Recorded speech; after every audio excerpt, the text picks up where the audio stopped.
Hey kiddos, welcome to lesson 2 where we're reasoning about equations and tape diagrams.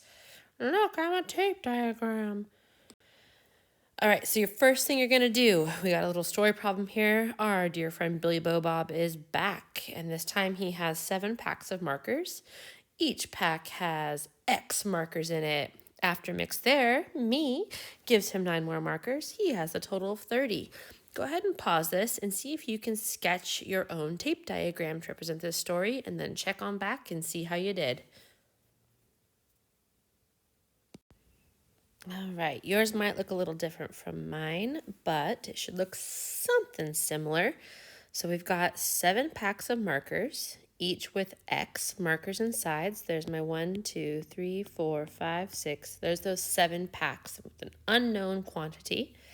And then my kind friend, oh no, I gave him that 9.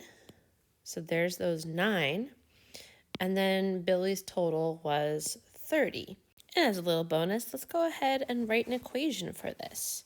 Since we have 7 x's, that is 7x plus that 9 that I gave Billy, all equaling 30. And then if we wanted, we could go ahead and portion off that 9 right there, which is the act of subtracting 9 from each side, which would tell us that our 7x's equal 21. So this new total is 21. I just got very dramatic with my markers there, but that new total is 21. And then we know that those 7 packs combined have 21 markers in them, so we can divide each side by 7, which means that our x equals 3. And in this case, that means that originally each pack had 3 markers in it. Choo-choo. All right, let's check in on these 3 stories. Our first story, we'll call it story A. We have a family that buys 6 tickets to a show, and they also pay a $3 parking fee. In total, they spent $27 to see the show, including that parking fee. Our other story, we have our Billy Bo Bob has 27 ounces of apple juice from all those apples he had the other day.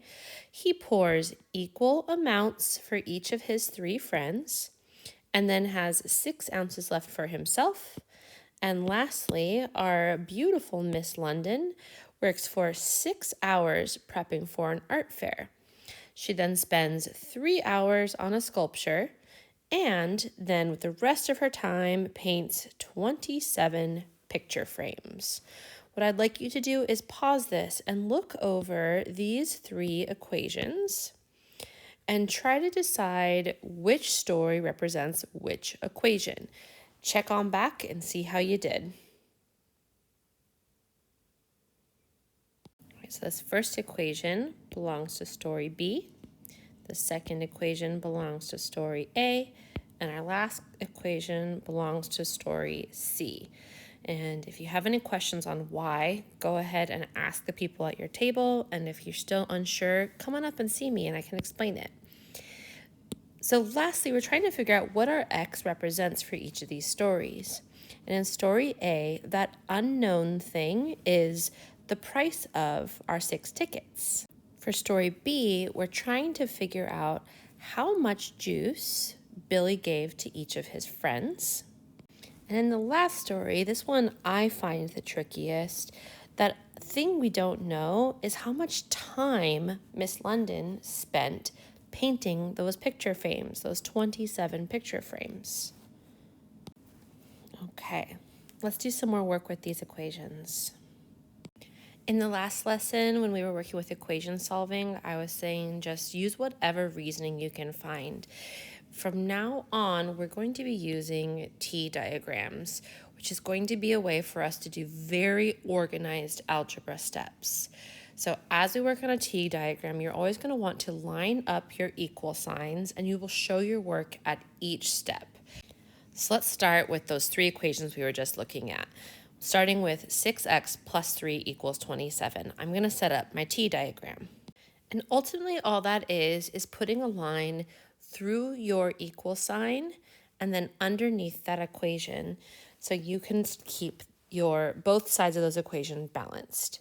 And the first step you're always going to want to do when you are solving equations is you want to simplify any constants you have first using inverse operations. So in this case, our constant is a positive 3.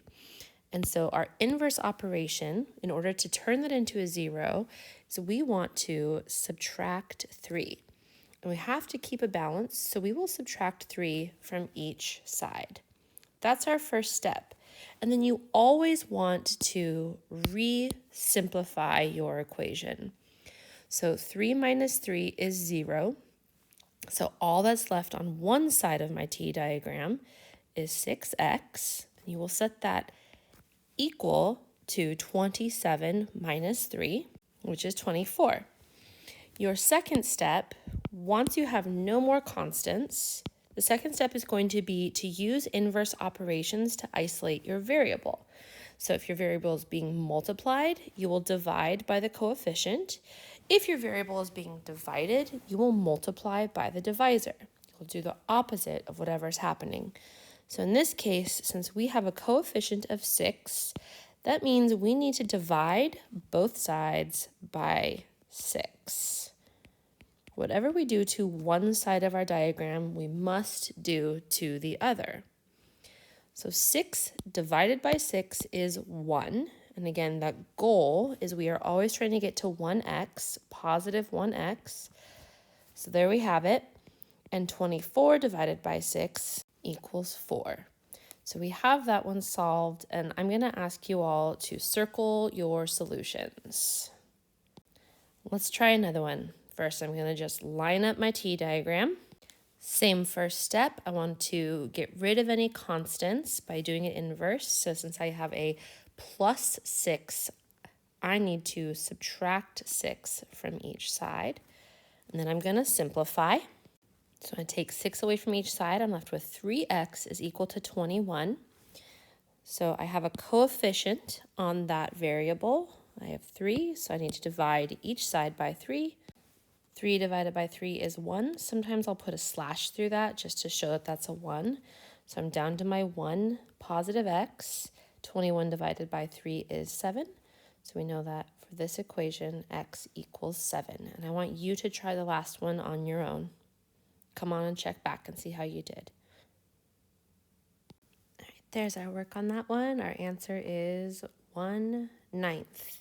If you are one of those decimal freaks, you would have ended up with x is equal to 0.1 repeating. So now that we have those solutions, let's go back to those stories and talk about what x means for those stories then. So in story A, when we said that x was the price of a ticket, then if x is 4, that means that each ticket cost $4. And you know that would make sense because we could do 6 times 4 plus 3, and that does indeed equal 27. So that all checks out. And then for old Billy Bo Bob, that x equals 7 means that he gave each of his friends 7 ounces of juice. How nice that he gave us more than he gave himself. And again, you could check that by saying 3 times 7 plus 6 does indeed equal 27. So that checks out. And lastly, Miss London, well, if she spent 6 total hours working and X meant the hours that she spent painting picture frames, that means that each frame took 1/9 of an hour to paint. And I would say the easiest way to check that would just be to say 27 over 9. There's that 27 frames times 1/9 is 27/9 plus 3, and make sure that equals 6. And since 27/9 is just 3 plus 3 does indeed equal 6, so shaboom, we got it. So one last you try it. Here's just an old plain Jane tape diagram with no annoying story. I want you to write an equation for it and then use a T diagram to solve for x. Organize those steps. Come on back and see how you did. All right, here is my work. Coming up with x equals 3/2 or 1 1/2, or for you fraction hating freaks, just the regular old x equals 1.5 will do also. And yes, I will expect you to have all of your steps shown and your equal signs all lined up and the all important box or circle around your answer. Thanks, darlings. Enjoy your journal problems. Let me know how I can help you.